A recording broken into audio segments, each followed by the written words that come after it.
ये व्यर्थ के बकवाद करने वाले लोगों से मत मिलो, व्यर्थ के बकवाद करने वाले लोगों की तरफ मत देखो, ये क्या कह रहे हैं, क्या बोल रहे हैं।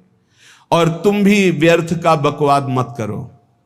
अपने समय को कीमती मान करके निरंतर प्रिया प्रीतम का नाम जप करो, उनकी गुण लीला गाओ, उनकी सेवा में रहो।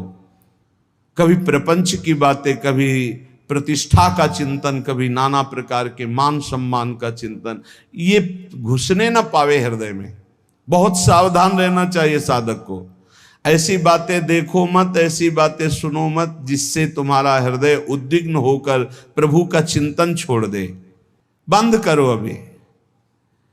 अन्य लोगों के संग का त्याग कर दो, जो भगवत विमुख वार्ता करते हैं, संत निंदा करते हैं, दूसरों की निंदा करते हैं, कुछ हाथ नहीं लगता। ये लोग दुर्गति को प्राप्त होने वाले हैं। भक्तन निंदा अति बुरी भूल करे जिन कोय, किए सुकृत बहु जन्म के छिन में दारे खोए। पर निंदा के किए ते नहीं आवत नहीं कछुआत, मूर्ख पर्वत पाप को ले चल अपने साथ। तो अलम कश्यापि संगत्या, ऐसा संग मत करो जिनके पास बैठने से भक्त निंदा, जन निंदा, भगवत निंदा हो। ऐसे से दूर रहो। अलम बंद कर दो ऐसे लोगों का संग। रात दिन हम श्यामा श्याम का नाम जप करेंगे, श्यामा श्याम के लीला गुण गाएंगे, श्यामा श्याम के ही धाम का शोभा का चिंतन करेंगे। जब तुम अपना जीवन श्यामा श्याम के चरणों में न्यौछावर कर दोगे तो पूरा भार श्यामा श्याम ले लेंगे और तुम्हारे हृदय में मस्ती आ जाएगी। जो ऐसा निश्चयी होता है, दृढ़ निश्चयी, उसके अंदर दृढ़ विश्वास, तो उसके हर समय भगवान की स्फूर्ति होती रहती है। भारी प्रतिकूलता में भी भगवान का सानिध्य अनुभव होता है। वो अनुकूलता में तो भगवान के दुलार को देखता है, लेकिन प्रतिकूलता में भगवान की विशेष कृपा को देखता है। ये संयोग, ये वियोग, संसार की ये द्वंद्वमयी वृत्तियां भक्तों के हृदय में नहीं चुभती। आए की हुज्जत नहीं, गए की तलाश नहीं, क्योंकि नित्य संयोग भगवत स्मृति के प्रभाव से प्रभु का रहता है। शोक, विषाद बहुत ध्यान देने योग्य विषय है। तभी लोगों को ऐसा लगता है कि ऐसा कैसे हो सकता है। भक्त के चरित्रों को जब सुनते तो लगता है ऐसा कैसे हो सकता है, ऐसी परिस्थिति में भी ऐसा कैसे हो सकता है। क्योंकि तुम मानसिक बुद्धि से युक्त हो और वो भागवतिक स्थिति से युक्त है, इसलिए तुम उसको पार पा ही नहीं सकते। जब तुम अपना जीवन श्यामा श्याम के चरणों में समर्पित कर देते हो हृदय से, फिर उनकी कृपा से सब विघ्न दूर हो जाते, एक अपार मस्ती रहती है। नहीं तो शोक, विषाद, दुख, क्लेश, कष्ट, संताप, भय, उद्वेग, ये सदैव सताते रहते हैं। इसी से डिप्रेशन होता है। बार बार नकारात्मक चिंतन, शोक, विषाद, दुख, चिंता, क्लेश, संताप, भय, उद्वेग, यही पूरे मानसिक स्तर को नष्ट कर देते हैं। उत्साहहीन जीवन हो जाता है। जब तुम श्यामा श्याम को समर्पित हो जाते हो तो ये सब प्रवेश भी नहीं करते, एक अपार मस्ती बनी रहती है। अब क्या होगा? श्यामा श्याम जो करेंगे वही होगा। श्यामा श्याम पता नहीं कैसा करें, नहीं, वो सदैव मंगल भवन है, वो जो करते महामंगल होता है। यह निश्चय उपासक के हृदय में आ जाना चाहिए।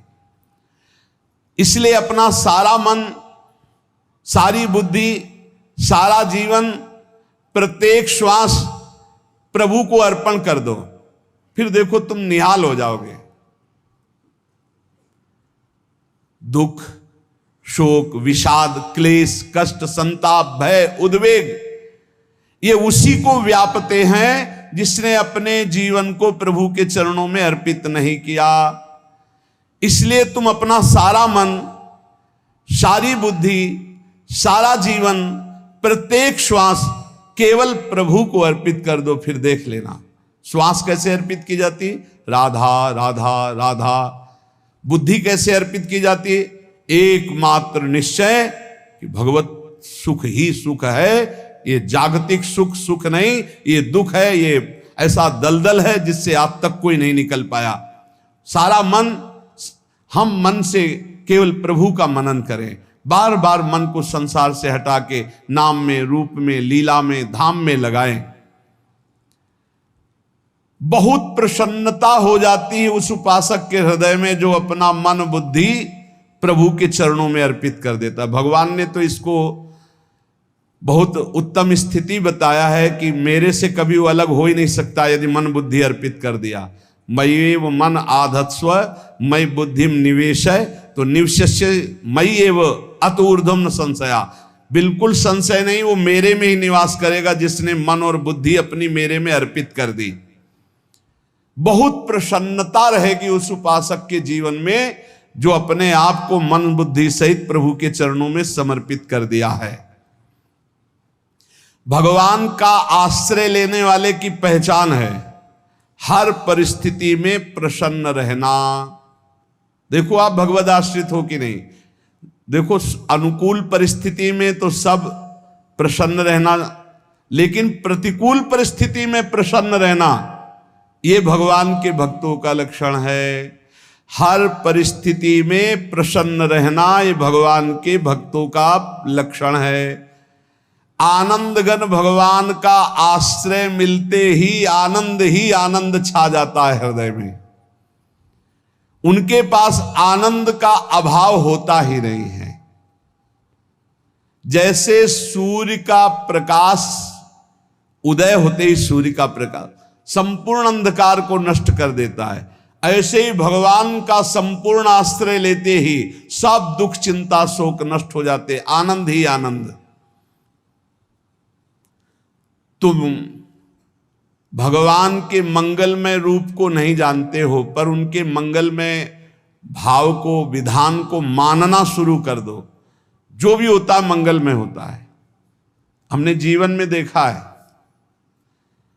अगर इधर कोई बहुत बड़ा सुख दिया तो देर नहीं लगेगी, 24 घंटे नहीं व्यतीत होंगे और ऐसे दुख दे देंगे, जिससे दोनों का समान भाव रख करके ना दुख में तुम भूलो प्रभु को, ना सुख में फूलो, सीधे भगवत मार्ग में चल। पूरे जीवन की बात देखा है।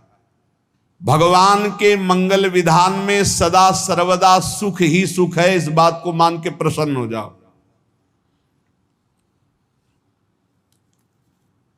जब भगवान का भजन करने वाले की तन्मयता बढ़ती है भजन में,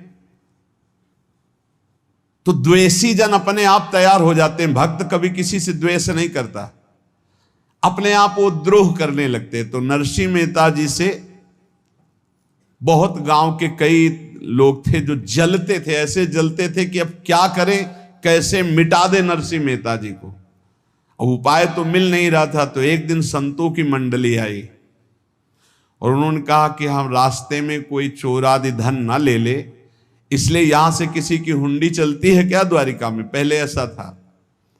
बोले हाँ हमारे यहां बहुत बड़े सेठ हैं नरसिंह मेहता जी, पर आप कहोगे वो मना कर देंगे। कई बार कहोगे, अगर वो स्वीकार कर ले तो वहां।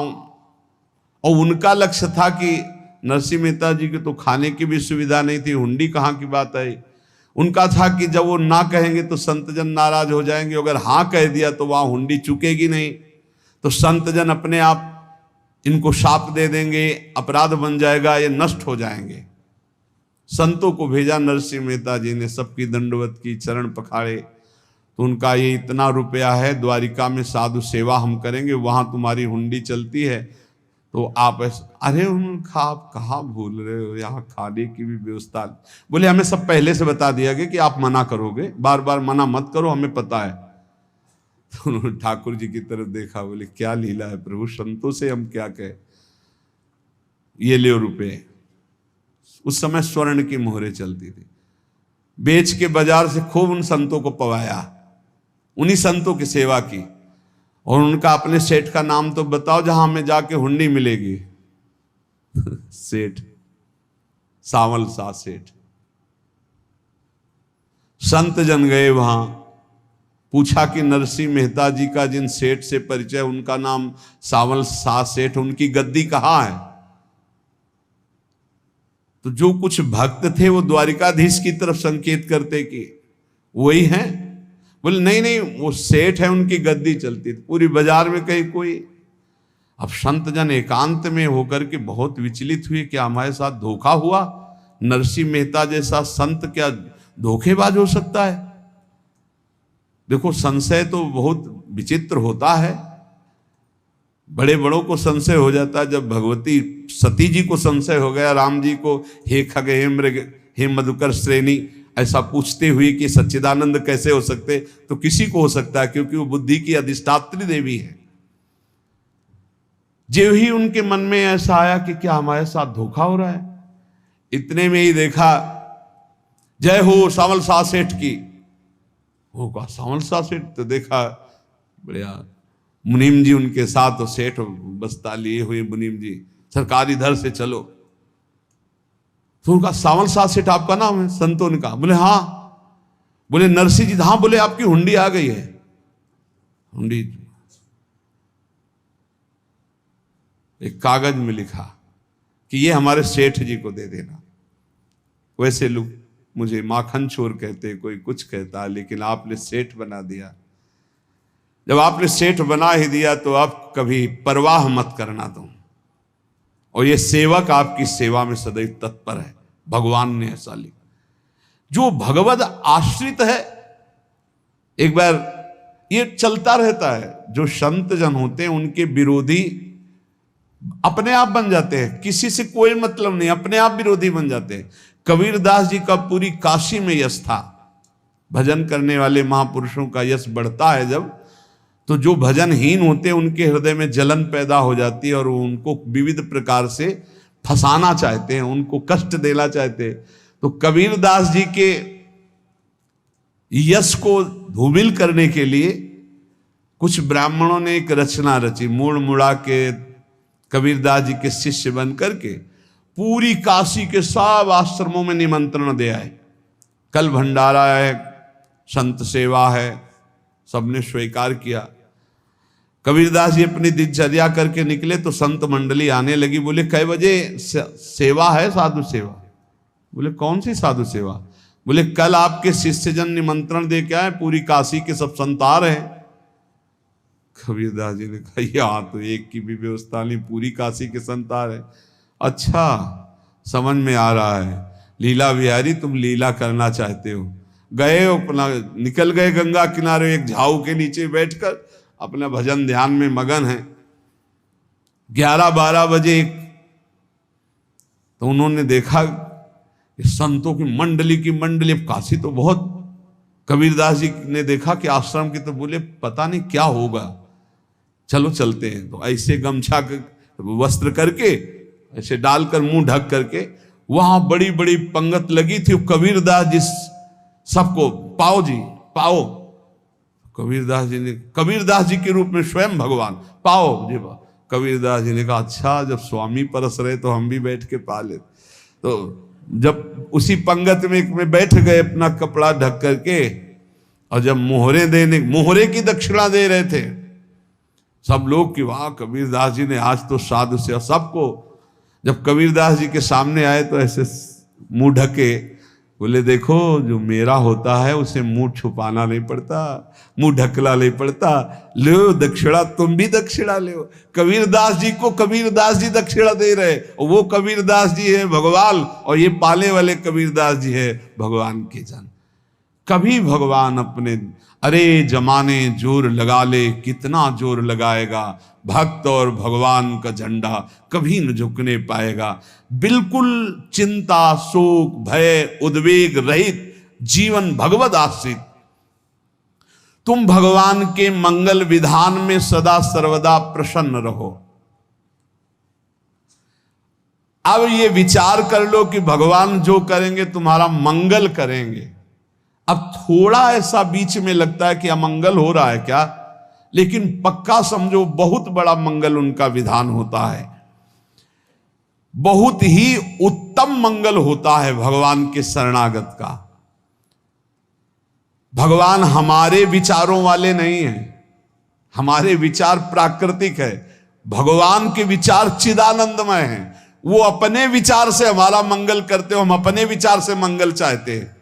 भगवान के विचार से मंगल ही हमारा होगा, इसलिए कभी हमको चिंता शोक भय नहीं करना चाहिए। भगवान की ओर से कभी तुम्हारे लिए ऐसा विधान नहीं होगा कि तुम दुखी हो जाओ, बस तुम्हारी सोच हो सकती है, उसका परिणाम बहुत मंगल होगा। जगत की ओर से निराश हो जाओ, किसी से आशा मत रखो, फिर आप देखो आपका जीवन कैसा आनंदमय व्यतीत होता है। ये जो जगत की आशा है यही दुख प्रदान करती, सच्ची जगत की आशा ही दुख प्रदान करती है। अगर जगत से कोई संबंध न रखा जाए और भगवत भाव में रहकर तो बहुत अच्छा जीवन चलेगा। अपने कर्तव्य का पालन करो, परिवार को भगवत स्वरूप मानकर पोषण करो, किसी से कोई संबंध मत रखो, कोई आशा मत रखो, यही अध्यात्म सिखाता है। अपने आप भगवत स्वरूप, सबका व्यवहार मंगलमय और आपका जीवन मंगलमय। अपने घर में ऐसे रहो जैसे किसी अतिथि के घर में रह जाता है, चलना है यहां से जाना है। कौन रहता है अपने घर में अतिथि की भांति? भगवान का भक्त। जाना है यहां से, अपनी प्रिया प्रीतम के पास जाना। ये हमारा घर नहीं है, यहां तो हम समय व्यतीत कर रहे हैं, अपनी आयु व्यतीत कर रहे हैं भगवत आराधना करते हुए। हमें जाना है प्रिया प्रीतम के पास। वास्तविक घर भगवान का धाम है हमारा, वास्तविक घर वाले प्रभु हैं हमारे। जो नित्य सच्चिदानंद भगवान के चरणों में अपने चित्त को समर्पित करता रहता है, उसको यह अनुभव होने लगता है कि बड़ी कृपा है हमारे ऊपर, भगवान की बड़ी कृपा है हमारे ऊपर। सर्वसमर्थ परम सुहृद भगवान ऐसे भक्त के ऊपर हर समय वरद हस्त रखे रहते हैं। ये केवल प्रवचन नहीं, सच्ची बात मानिए। ऐसे भगवान का वरद हस्त हर समय रहता है। जब भगवान की छत्र छाया में भक्त अपने को देखता है तो आसपास घोर विपत्तियों का भी समुदाय हो तो भी वो आनंद में मगन रहता है। हर हालत में आनंदित रहना ये भक्त का स्वभाव है। भगवान ऐसे भक्तों को प्यार करते हैं जैसे कछुआ अपने अंडे को बाहर रख आवे और रात दिन उसका चिंतन करे। जब भक्त भगवान को समर्पित होता है तो भगवान रात दिन उसकी ऐसे चिंतन सुरक्षा करते हैं। अभय, ये दैवी संपदा का पहला गुण है। ये भगवान के शरणागत पर जागृत हो जाता है, वो भयभीत नहीं होता, किसी भी उससे भयभीत नहीं होता। यही डर ही डरप हरिवंश हित, जिनो भ्रमय गुण सलिल पर। इस डर से डरते रहना चाहिए कहीं गुण रूपी पानी में फिसल न जाए, नहीं तो गलती हो सकती है। साधक सावधान रहे। ये अभय दैवी संपदा का सबसे बड़ा गुण है। जो भयहारी भगवान की शरण में आ जाता है तो उसके अंदर ये अभय प्रकट हो जाता है। अगर कहीं तुम्हें एकांत में भय लग रहा है, एक आदमी तो एकांतिक में आए थे, वो कह रहे थे कि हमें हर समय भय लगा रहता कि कोई हमारे पीछे है, अंधेरा तो लगता कोई खड़ा है, मैं जीना मुश्किल हो गया, ऐसा भय। देखो ये मन कैसा है, भगवान से विमुख होने पर कैसे डरवाता है। वो कह रहे हैं हर समय मुझे डर लगा रहता है, कोई सामने खड़ा है, कोई पीछे खड़ा है, ऐसा भय लगने लगता है। और जब भगवान की शरण में आ जाते हैं तो ये अभय स्थिति हृदय में जागृत हो जाती है। कोई भी भय आसपास आ ही नहीं सकता, यहां तक कि नरक का भी भय खत्म हो जाता है जो भगवान की शरण में है। महापापी भी पुण्यात्मा महान भक्तों के समान वो उत्तम गति को प्राप्त हो जाता है जो भगवान की शरण में हो जाता है। पर ये जो भोगों का आश्रय लिए हुए हैं, मनमानी आचरण कर रहे हैं, ये कभी उस अभय को जान ही नहीं सकते कोई अभय पद है क्या। इनको तो कदम कदम पर शोक, भय और दुख की प्राप्ति होगी। कोई बचा नहीं सकता जो भोगों में लगे हैं, मनमानी आचरण कर रहे हैं। अगर निर्भय होना चाहते हो, परम सुखी होना चाहते हो, तो भगवान के शरणागत हो जाओ। सारे जगत को अभय दान देने वाले भगवान हैं। भगवान का एक प्रण है, ममपन शरणागत भयहारी। जो मेरी शरण में आ गया उसके भय का मैं नाश कर देता हूं। साधना में अवस्था मन की मानी जाती है कि आप कितने अच्छे साधक हैं। यदि आपका मन भगवदाकार है, हर समय भगवत चिंतन चल रहा है, आपके स्वप्न भागवती का रहे हैं, आपके विचार भागवतिक हैं, तो आपकी अच्छी साधना हो रही। और यदि आपके स्वप्न गंदे आ रहे हैं, क्योंकि स्वप्न में मन का ही सारा खेल होता है, और आपकी चिंतन वृत्ति वासनात्मक चल रही, तो अभी साधना का प्रभाव मन पे नहीं पड़ा है। जिसका मन हर समय भगवत चिंतन करता रहता है, वो जीते जी जीवन मुक्त हो जाता, अनुभव होता है। जैसे किसी ने कहा कि हमें कैसे पता चलेगा कि हमारा काम हो गया है, तो जैसे आप भोजन पा लेते हैं तो किसी दूसरे से गारंटी थोड़ी लेनी होती कि हम छक गए हैं क्या, आप जरा बताना हम छक गए हैं क्या। नहीं, अपने हृदय में आ जाता है कि अब मैं तृप्त हो गया। ऐसे ही अपने हृदय में आ जाता है कि मेरा काम हो गया, अब मेरा जन्म नहीं होगा। ये हृदय में आ जाता है, अपने आप अनुभव में आ जाता है। जब स्वरूप बोध होता है तो किसी और से सलाह थोड़ी लेनी होती है, वो अपने आप अनुभव में आ जाता है। हाँ, यदि गुरुदेव का वर्ण नहीं किया है तो फिर आपको किसी न किसी गुरु से प्रमाणित करवाना पड़ेगा। अगर गुरुदेव का वर्ण किया है तो वही मंत्र, वही नाम, वही गुरु शरणागति आपको अंदर से पुष्ट कर देगी कि आपका काम हो गया है। विषय चिंतन करता हुआ मन विषय आसक्ति को प्राप्त होता है। विषय आसक्ति को प्राप्त हुआ मन बार बार जन्म मरण और नरक को प्राप्त होता है। बस ये विषय चिंतन हटाना ही प्रमुख कर्तव्य साधना का है। बार बार मन को विषयों से हटा करके प्रभु के नाम में लगाओ, प्रभु के रूप में लगाओ, प्रभु की लीला में लगाओ। जहां भगवान प्रकट होते हैं वहां परमानंद की बाढ़ आती है। पर ये ध्यान रखें, गुलाब का फूल कांटों में खिलता है, उसकी सुगंध लेनी, फूल लेना है तो कांटों से बचाकर। ऐसे ही जब आप भगवत चिंतन के लिए चलेंगे तो आपका चिंतन चुराने के लिए माया विविध नाटक करेगी, कांटे फैलाएगी। कोई तुम्हारी निंदा करेगा, कोई अपमान करेगा, कोई उपहास करेगा, तुम्हारी अव्यवस्था हो सकती है, तुम्हारी परिस्थिति बहुत भयावह हो सकती है। इन परिस्थितियों में भी भगवत चिंतन का तार ना टूटने पावे तो आगे गुलाब का फूल है। जैसे कांटे से बचाकर गुलाब का फूल लेते हैं और भगवद अर्पित करके सौरभ का सुख लेते हैं, ऐसे ही भगवान के प्रेमानंद का अनुभव करने के लिए संसार के कांटों से बचना होगा। और खिलेगा यही फूल संसार में ही, मनुष्य देह में, और योनियों में नहीं। भगवत प्राप्ति स्वर्ग में नहीं होगी, इसी मृत्यु लोक में होगी। पहले मन नहीं लगता भगवत चिंतन में, भगवत चिंतन जबरदस्ती करना पड़ता है। भगवत चिंतन जे ही प्रारंभ करोगे ते ही बहुत बाढ़ आ जाएगी पाप चिंतन की। ध्यान दीजिए, बहुत लोग प्रश्न करते रहते हैं कि हम जब भजन में बैठते हैं तो बहुत गंदी बातें आती, मन बड़ा चंचल होता है, भाग जाता है। ऐसा प्रारंभ में जब कोई भगवत चिंतन प्रारंभ करता है तो उसका मन विषयों में भागता है, गंदी बातों में भागता है। अब लोग कहते पहले तो हमारा चिंतन बढ़िया होता था, अब चिंतन नहीं होता। तो कोई सिद्ध पुरुष थोड़ी हो गए, तुम्हें जबरदस्ती चिंतन करना होगा।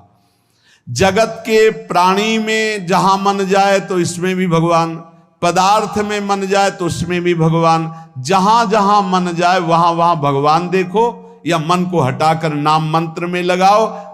ऐसे भगवत स्मृति जागृत की जाती, बार बार प्रयास करना होता है। कई लोग ये प्रश्न करते हैं कि हमसे बड़े पाप हो गए तो क्या हमें भगवान की प्राप्ति हो जाएगी? तो यहां कह रहे हैं भगवान किसी के पूर्व जीवन को नहीं देखते हैं, वर्तमान के भजन को देखते हैं। पकड़ो इस बात को। अगर वर्तमान में आज आप सुधर गए हो, नाम जप कर रहे हो, तो आप भक्त हो। ये गीता जी में भगवान ने कहा, अपिचेत सुदुराचारो भजते माम अनन्य भाग साधुरेव समंतव्या सम्यक व्यवसिता। ऐसा बहुत दुराचारी पहले रहा है, बाद में उसके मन में आ गया कि भगवान के सिवा हमारा कोई कल्याण करने वाला नहीं, हमारा कोई नहीं। तो भगवान कहते हैं मैं उसे साधु ही मानता हूं, उसे साधु बना देता हूं। भगवान किसी के पूर्व जीवन को नहीं देखते। बहुत बढ़िया बात है। कल तक हम क्या करते रहे भगवान नहीं देखते, आज क्या कर रहे हो ये देखते हैं। यदि आज आप भजन में लग गए हो, अच्छे आचरण कर रहे हो, तो आपको भगवत प्राप्ति हो जाएगी। भगवान ये नहीं देखते कि पूर्व में पुण्यात्मा रहा है कि पापात्मा रहा है। भगवान वर्तमान में देखते कि मेरा भजन कर रहा है, बस इसी से कल्याण कर देते हैं। पकड़ो इस बात को, तो कभी प्रश्न नहीं उठेगा कि क्या हमको भी भगवत प्राप्ति हो सकती है क्या।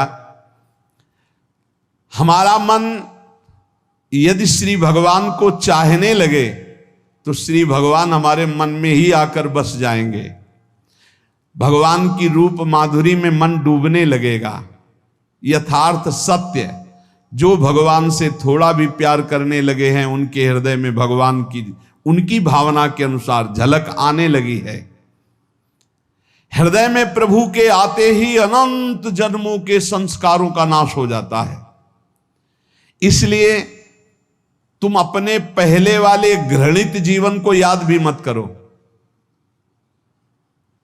और उसको सोचकर जरा निराश भी मत हो।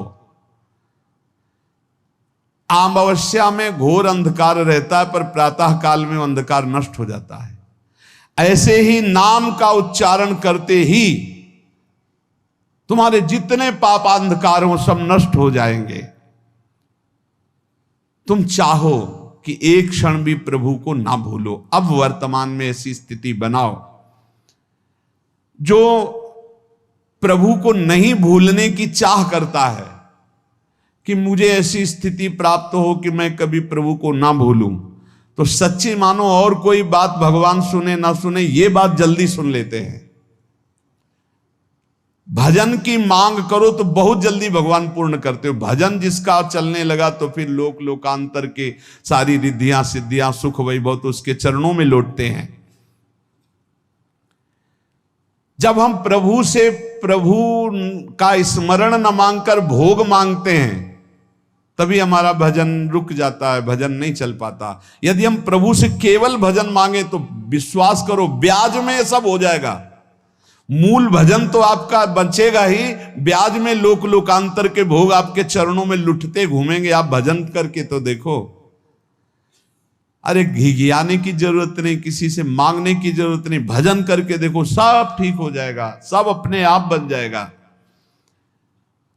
हम बहुत बड़ी भूल कर देते हैं कि थोड़ा भजन करके प्रभु से कुछ सांसारिक वस्तुएं, स्थितियां, परिस्थितियां बदलने की मांग कर लेते हैं, जिससे भजन छूट जाता है। प्रभु की स्मृति इतनी महान है कि जिन्होंने बैर भाव से प्रभु का स्मरण किया उनको भगवान की प्राप्ति हो गई।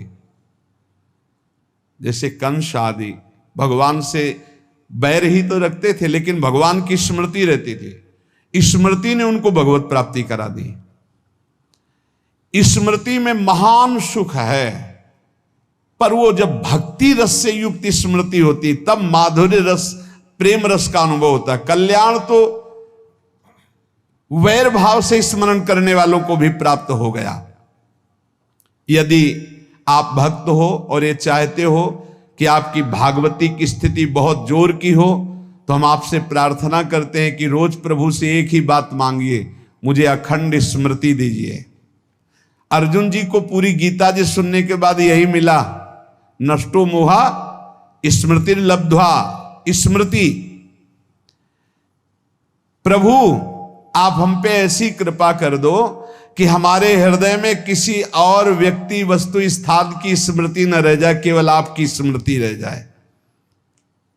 ये चाह भगवान बहुत जल्दी पूर्ण कर देते हैं यदि उपासक हृदय से ये बात मांगे। भगवान की कृपा से ही ऐसा हो सकता है कि अखंड स्मृति ये कर्म फल से नहीं मिलती है।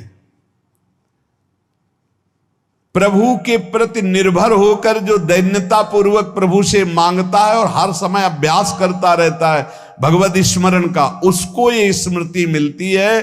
और स्मृति मिल गई तो इससे बड़ी कोई स्थिति नहीं, हर समय भगवान का स्मरण। प्रभु से मन प्रतिपल नया नया स्वाद लेकर के आसक्त होता रहता है, नवम नवम। प्रभु कभी बासी नहीं होते। जैसे किसी व्यक्ति को देखो तो देखते देखते मन हट जाएगा कि देख लिया बहुत सुंदर है, ठीक है, लेकिन वो एक दिन मन हट जाएगा। और प्रभु की सुंदरता नवम नवम है, प्रभु के नाम का स्वाद नवम नवम है, प्रभु की लीला का स्वाद नवम नवम है, प्रभु के धाम की शोभा नवम नवम है। जैसे आचार्य महाप्रभु हरिवंश चंद्र जी कहते, नयो नेह नवरंग नयो रस नवल श्याम वृषभानु किशोरी, नव पीतांबर नवल चूनरी, नई नई बूंदन भींजत गोरी, नव वृंदावन हरित मनोहर, नव चातक बोलत मोर मोरी, नव मुरली जो मल्हार नई गति, सब कुछ नया। तो नवम नवम प्रभु प्रतिपल नवम नवम प्रभु का रूप, प्रियाजू का नवम नवम, अबहीं और अबहीं और अबहीं और है।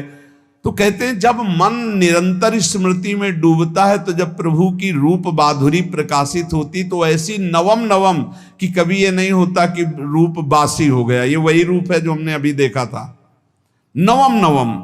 इसलिए आनंद की उफान आती रहती है उपासक के हृदय में। ऐसी प्रियता, ऐसा आनंद बिना भजन के नहीं अनुभव में आएगा। इसलिए तुम विश्वास करो, तुम्हें बहुत सुंदर सुख मिलने वाला है, आगे अपार सुख मिलने वाला है। ये थोड़ा दुख का समय काट लो, जब तक जीवन है ये दुख सुख की लहर आती रहेगी, आप इसको सह जाओ, आगे बहुत आनंद है। विश्वास मान लीजिए, बहुत आनंद है। जो ये विश्वास कर लेता है वो प्रभु के मार्ग में चलकर प्रभु को प्राप्त कर लेता है। नहीं तो इतने रोड़े हैं कि आप ऊब जाओगे, बहुत रोड़े हैं। जो प्रभु के मार्ग में चलता है तो माया के बहुत से पार्षद अपना प्रभुत्व दिखाने उनके पास आते हैं, महिमा अपनी दिखाने, पर वो किसी वस्तु स्थिति अवस्था प्राणी पदार्थ का प्रभाव स्वीकार ही नहीं करता, क्योंकि भगवत स्मृति परायण है, भगवान की कृपा पर विश्वास है, इसलिए उसको कोई फंसा नहीं पाता। वो नित्य निरंतर प्रभु से घुला मिला रहने के कारण उसकी मस्ती में कोई फर्क नहीं पड़ता। माया का प्रभुत्व रखने वाले उसे फंसाने की चेष्टा करते हैं, पर उस पर किसी का असर नहीं होता। वो कहीं लिप्त नहीं होता, वो कहीं दुखी सुखी नहीं होता, वो हर समय प्रसन्न रहता है। तुम देखो, हर समय प्रसन्न रहते हो? यदि नहीं तो तुम किसी व्यक्ति वस्तु का आश्रय लिए हुए, प्रभु का नहीं। अगर हां तो हर समय प्रभु का स्मरण चलना चाहिए, हर समय प्रभु के आश्रित हो, फिर देखना ये आनंद, ये प्रसन्नता क्या रूप रखती है। बड़े बड़े मस्त संतों को देखा, मस्त ऐसे उन्माद में मस्त। हे, उस सुख के लिए ललचाओ, कब तक जन्मते मरते रहोगे, कब तक बार बार दुख भोगते रहोगे, कब? बड़ा प्रपंच है ये। भगवान का स्मरण परम पुण्यात्मा पुरुष का हृदय माना जाता है। बहुत पवित्र हृदय, बड़ा पुण्यात्मा हृदय जिसमें भगवान का स्मरण। भगवान का विस्मरण पापात्मा पुरुष, भयानक विपत्ति दुर्भाग्य आते हो। सुदृढ़ निश्चय करो, अब हम भगवान के स्मरण में अपना समय व्यतीत करेंगे। मेहनत करो, कार्य करने के लिए कोई मना नहीं। आप नौकरी करो, किसानी करो, व्यापार करो, पर अंदर अंदर भगवत स्मृति ही सबसे बड़ी स्थिति है। अब चाहे हम जीवित रहें, चाहे हमारे मरण जैसी विपत्ति आ जाए, चाहे सब हमसे हट जाए, चाहे सब हमको नमन करें, अब हम दृढ़ निश्चय करके केवल भगवान के स्मरण करते हुए इस संसार के बीच समय व्यतीत करेंगे। अब हम चूकने वाले नहीं। ये नियम लीजिए, चाहे जीवन रहे या ना रहे, चाहे मरण जैसा कष्ट आ जाए, चाहे सब वियोग हो जाए, सब चले जाए, चाहे सब संयोग हो जाए, सब नमन करें, अब हम प्रभु का स्मरण नहीं छोड़ेंगे।